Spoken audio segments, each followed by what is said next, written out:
Je suis le secrétaire général de la synthèse Force du Changement, mais enfin aujourd'hui, cela n'a pas trop de portée parce que simplement il me choisit l'honneur et le privilège de parler au nom de toutes les organisations syndicales présentes au niveau de la CSS et qui sont au nombre de 11.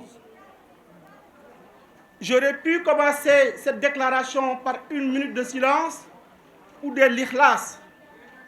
Et ce ne serait pas une entorse, cela va simplement dire que l'heure est grave. L'heure est grave parce que simplement, cette déclaration commune des organisations syndicales, comme je disais tantôt, qui regroupe la CNTS, l'UDTS, la CSA, l'UNSAS, la CNTS Force du Changement, la CDSL, l'UTS, SLTS CSS, OTLS CSS, SJAS CSS, SJAS FGTS. Nous avons tous ensemble accepté de nous départir de nos minuscules personnes parce que l'heure n'est plus à des activités isolées, parce que l'heure est au moment de Kachondo Dorondo. C'est pourquoi, face à cette situation cruciale, au moment où nous démarrons notre campagne 2020-2021, avec une production journalière de 1000 tonnes, en sus de 30 000 tonnes de sucre en souffrance dans nos entrepôts, nous constatons que le marché est inondé de sucre par des commerçants et de connivence avec le ministère du Commerce. Face à ce désastre, l'avenir de nos emplois est hypothétique et sans issue. L'attitude du ministre du Commerce et certains de ses collaborateurs a fini de transformer notre pays en soupe en rapport avec des commerçants véreux qui n'ont qu'un seul et unique objectif, le gain facile, indignement acquis.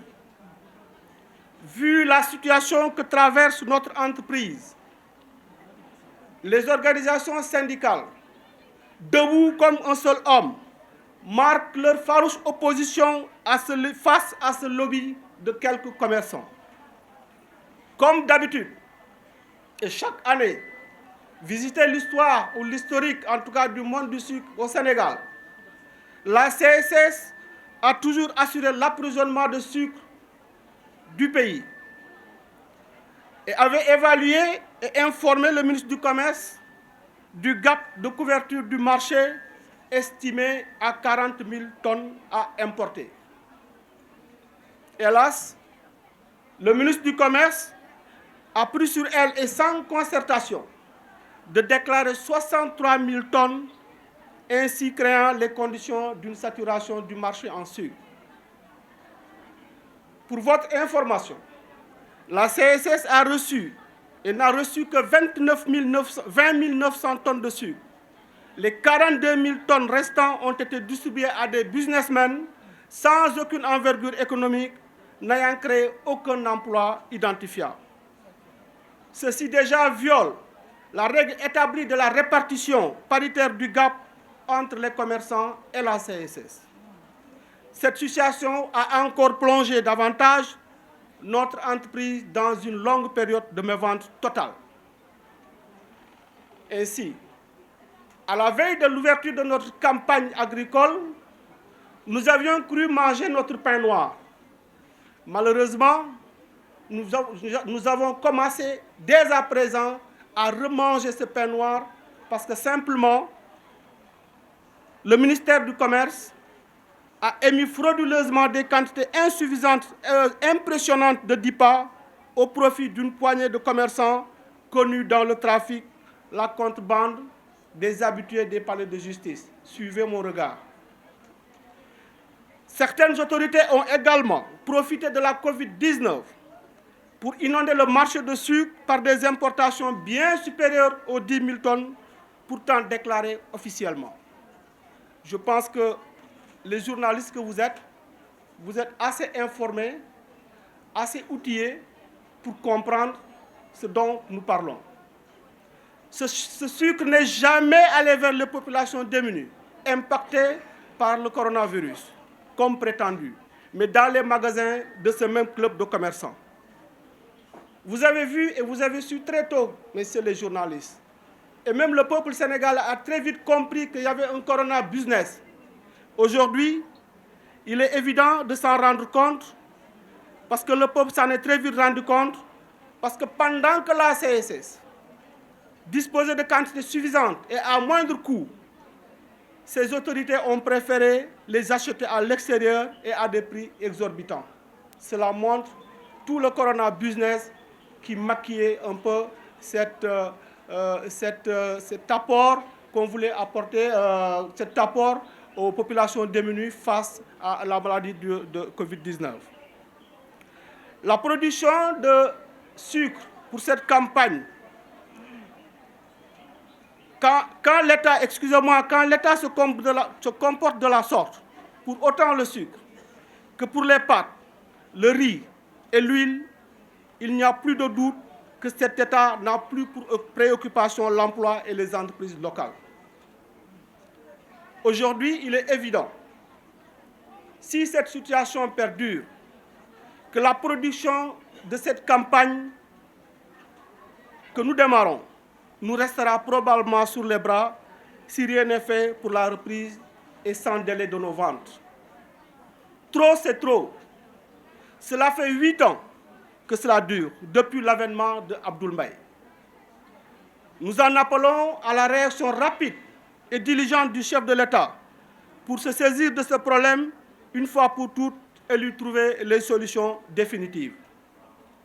Les travailleurs dans tous les segments, organisations syndicales, femmes travailleuses, cadres de l'entreprise, ne laisseront pas au ministre du Commerce d'hypothéquer nos emplois et l'avenir de nos enfants par des magouilles de toutes sortes sur les DIPA.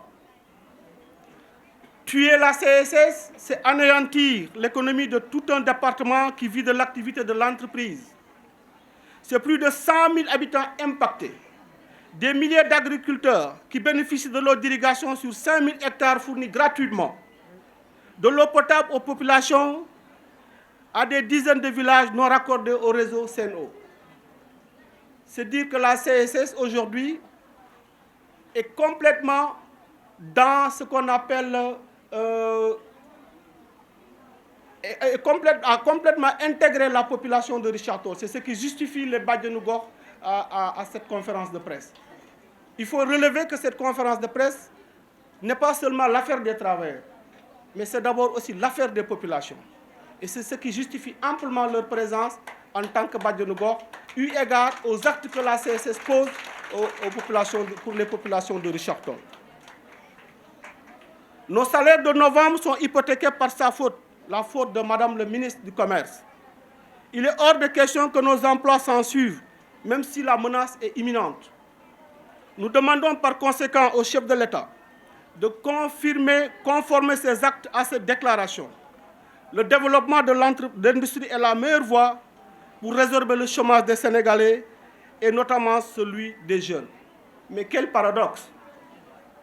C'est au moment où la pandémie de la Covid-19 a destructuré l'économie mondiale, au moment où l'on parle de PAP 2A pour la relance de l'économie sénégalaise, au moment où les jeunes affrontent l'océan, Barsac ou Barça, à la recherche désespérée de l'emploi. Dommage que c'est aussi à ces moments cruciaux que le ministre du Travail a délibérément choisi d'étouffer, de mettre à genoux la CSS, premier employeur privé du Sénégal, en distribuant à tour de bras, en violation de toutes les règles de la régulation, des DIPA à qui en voulait. Madame Assom Diatta tente de nous assommer, mais qu'elle veuille bien comprendre que Assom risquera d'assommer Assom elle-même. Parce que nous resterons debout et nous lui ferons face au prix de notre vie, parce que cette entreprise, bientôt cinquantenaire, nous est très chère et nous devons la léguer à nos enfants dans de bonnes conditions. C'est pourquoi nous disons que Importer 1 tonne de sucre, figurez-vous, pour un commerçant, demande 1 personne. Mais pour produire 1 tonne de sucre, il en faut des milliers. C'est ça le développement inclusif. Moralisons les DIPA en matérialisant la délivrance. Ça veut dire que la CSS, si elle demande ça, elle est simplement pour la transparence. Parce que si la délivrance des DIPA est dématérialisée, elle est au vu de tout le monde et tout le monde saura à quoi s'en tenir. C'est parce que nous sommes pour la transparence, pour la traçabilité des DIPA. Parce que ce qui est arrivé cette année est inadmissible et inacceptable. Non seulement inacceptable, inadéquat, inopportune, parce que injustifié. Nous demandons à ce que également le gap qu'il y a pendant l'intercampagne, que ce gap soit confié à la CSS parce qu'il y a l'image et la responsabilité de la disponibilité du sucre dans ce pays-là. Parce que le commerçant, si les cours mondiaux sont élevés, sachant qu'il ne fera pas de bénéfices, n'a aucune obligation de commander du sucre. Par contre, la CSS, ne serait-ce que pour l'image de sa société, est tenue, même si à des raisons de perte, est tenue en tout cas de commander du sucre. C'est pourquoi nous demandons que ce gap soit confié à la CSS, comme ça se passe en Côte d'Ivoire et dans bien d'autres pays de l'UOMA.